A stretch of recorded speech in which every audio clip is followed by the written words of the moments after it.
And so begins perhaps the greatest 3 weeks on the sports calendar for millions. Hello, beautiful people. 9 million filled out. The tournament challenge. Welcome We're gonna pick every single game, whittling it down to championship night, Monday, April 7th. to the bracketology. Bracketology is underway. For a national championship or overtime. Who's going to be the hero tonight?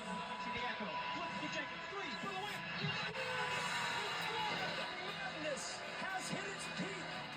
The ultimate upset has happened. We got to stop. This basketball team is going to be anybody in this tournament. If you're not willing to do whatever it takes to win a national championship, you don't belong in the room. Don Staley, you said it. There are starting fives all around the country, 68 to be exact, that are dreaming of one thing. Our starting five is here to take you through it. Seth Greenberg, Josh Fassner, Sean Farnham, Dallin Cox. Who's the shooting guard? What's that? Who's the shooting guard? Welcome to the bracketology. Now, in this one, I know who the point guard is. It's this guy. I wonder. Volume shooter, although our volume is going to be condensed just a little bit. We're going to pick every single game, and the coaches are going to tell us up to the minute every single thing you do between Selection Sunday and tip-off. To the minute? Valuable expertise. We're only like 2 days away for the March Madness. Storylines, and we'll talk about it. Thanks for being with us again. 9 million of you filled out your bracket. How many will pick an SEC team to win? 14 got in, smashing the previous record set by the Big East 2011 that got 11 teams in. Last SEC national champion, Kentucky.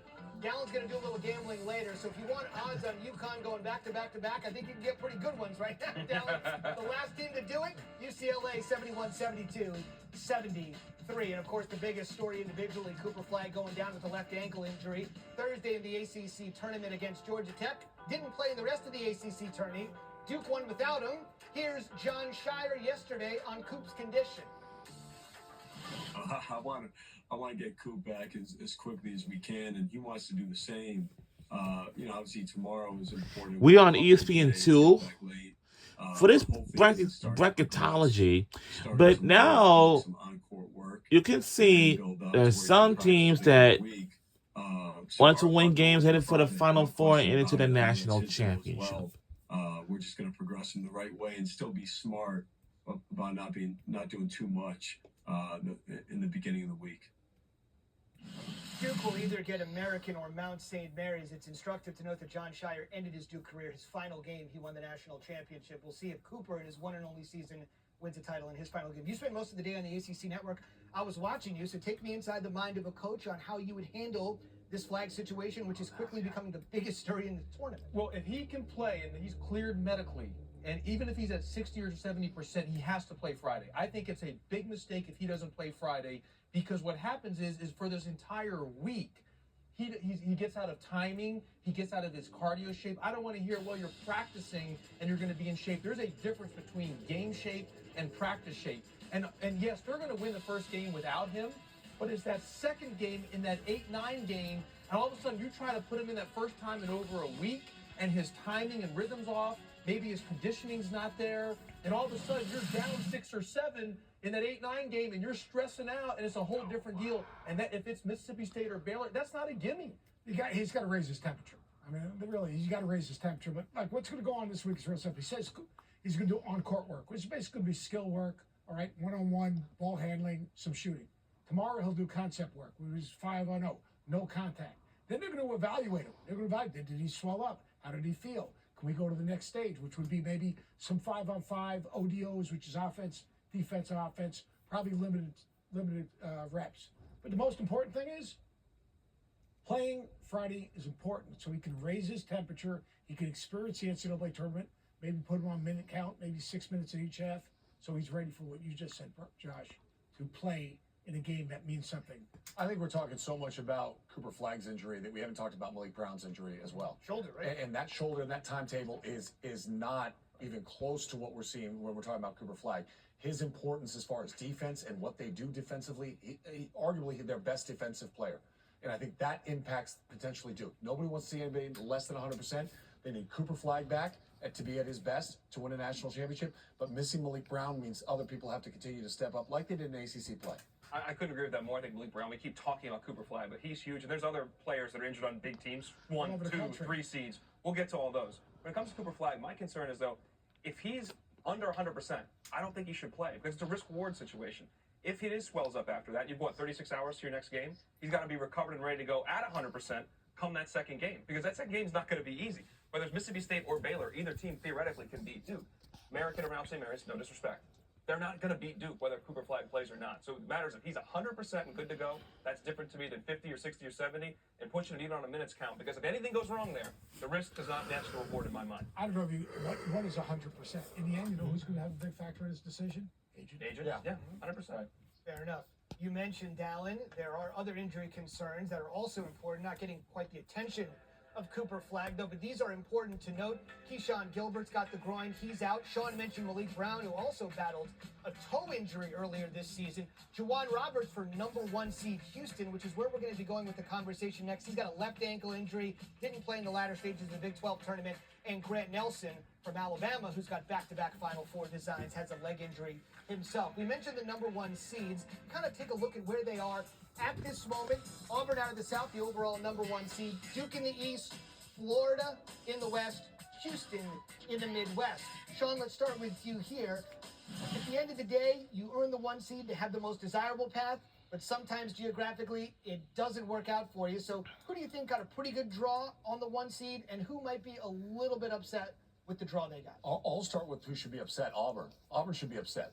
They're taking on a Louisville team that won 18 games in the ACC, and Pat Kelsey's done a tremendous job. Greg McDermott on line 1, though. I mean, they got to play Creighton first. Creighton's obviously there, too. But then you go past that. Texas A&M's a team that beat them. And got 24 offensive rebounds against them. They bullied A&M. Yes, but they bullied them. They're out-physical them. And then Michigan State on a tight turnaround.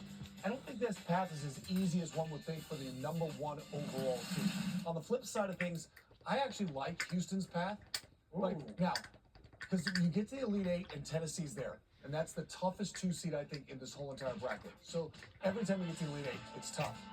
Clemson, I would have in over Purdue in that Sweet 16 game. It was an Elite 8 team a season ago. But opening round game, physically, I think they're going to overwhelm Gonzaga in the second round. And I think that this Houston, what they do well, causes problems for a lot of those teams. Tennessee's almost mirror image from them as far as defense goes, sometimes goes through some scoring droughts. I like Houston's back. Go ahead, Josh. Well, I think I agree with you about Auburn. The issue is not as much about the first 2 games, it's if they play Texas A&M. 2 points. Texas A&M. I got a question for you boys. But let me just say this. There's a team called Michigan that can whack A&M. Yeah, but Let's see the Yale can beat A&M, too. We'll come back to that later. Let me just say this with Texas A&M, because they crushed them on the glass. The physicality against Auburn, yes, it was at College Station. But they did just climb a championship and were like coasting into that game. It was on the road. No, I mean, I agree, but They had a very good Saturday night. They had an amazing Saturday. A rager, I But let imagine. me just say this about Texas A&M. What they do defensively, because of the way that they stunt all over the floor. I mean, they're the best stunting team in the country, and they try to keep you on the baseline, and it's like playing 6-on-5 defensively. And then what happens is Auburn doesn't get a run their half-court plays, and you have to end up them playing, in just making plays. And I don't know if that's No Auburn's Denver strength. Jones in that game, right? So yes, but they're not strong. What does and they're Denver not Jones do? half-court offense. He guards the basketball. I think the easiest path is Florida. I think Florida's got a great, without a doubt, it's got a You great with St. path. John's in there? But yeah, St. John's who doesn't shoot straight. St. John's that turns you over. What about the They're not going to crap turn him Maryland? over. You're not worried about St. John's is going to try to. And again, the Bracketology show will be on ESPN2 for the Final Four, and then for the national championship will be on Right?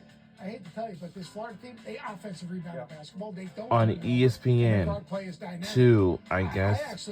I think that's the easiest path, and Florida's to me the most dominant team. I think the hardest path actually, my gut was Houston, because of Tennessee, and because Illinois to me is the X factor. Yeah. Good Illinois is dangerous. That's why I think Tennessee is a great draw from the bottom because all those teams are truly erratic. Yep. But if Illinois is good Illinois, they could be up in the Final Four. Like that part of the bracket is pretty crazy. Kentucky, Illinois, UCLA have all had these huge volatilities throughout the course of the season. I would say Houston on that side, but it is tough. I like Clemson a lot. I think Houston has the easiest path No, there. no Dylan Hunter is That's big for Clemson to get to the Elite Eight, I think, and then the Elite Eight game against Tennessee is tough. I think Florida has the hardest path, partially because in the bottom part of that bracket, the coaches are outstanding, and some of those teams have performed at a serious level. Conspiracy on the bottom of that. Well, of course, Arkansas, Kansas, having Self and Cal there, like they love storylines. Cal for Pino. But I think Florida, when you have Maryland could possibly play, and maybe it could be your two-time defending champs in the second round. That's even though that UConn's been up and down, that's an interesting game nonetheless. Moral of the story: everybody's got a difficult path. You got to be good teams. Everybody's good. To make the tournament, you got to be good. It's hard to make the tournament, and everyone in there is good. Let me just mention one thing. If there's a round of 32 game between Auburn and Louisville, it will take place in Lexington, Kentucky. And you want to see how many people from the Commonwealth will travel over to Rupp to root for Louisville. It is 9:21 p.m. and this will last until Geography lesson. until 11 o'clock. Ooh, that is so long. Experts on who will cut down the nets in Tampa the night before one of the men's teams cuts down the nets in San Antonio. And also we have game in every single region, and we'll start with Auburn's trek in the South. How easy or tough will it be? That and more when Bracketology continues tonight. we're watching ESPN Bracketology, and we'll see what we do.